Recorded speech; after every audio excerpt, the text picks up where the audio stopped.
पाठ 13 ओस। पाठ प्रस्थान। प्रभात की बेला निराली होती है। इस समय प्रकृति का कण कण ऊर्जा और खूबसूरती से भरा होता है। पक्षियों का कलरव मन मोह लेता है। ओस की बूंदें पेड़ की पत्तियों, फसलों, घास आदि पर बिखरी होती हैं।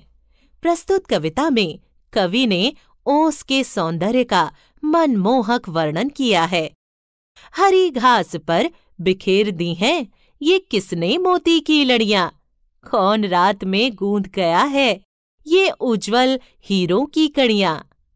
जुगनू से जगमग जगमग ये कौन चमकते हैं यूं चमचम। नभ के नन्हे तारों से ये कौन दमकते हैं यूं दमदम। लुटा गया है कौन जौहरी अपने घर का भरा खजाना। पत्तों पर फूलों पर पग पग बिखरे हुए रतन है नाना। बड़े सवेरे मना रहा है कौन खुशी में यह दीवाली। वन उपवन में जला दी है किसने दीपावली निराली। जी होता इन ओस कड़ों को अंजलि में भर घर ले आऊं। इनकी शोभा निरख निरख कर इन पर कविता एक बनाऊं।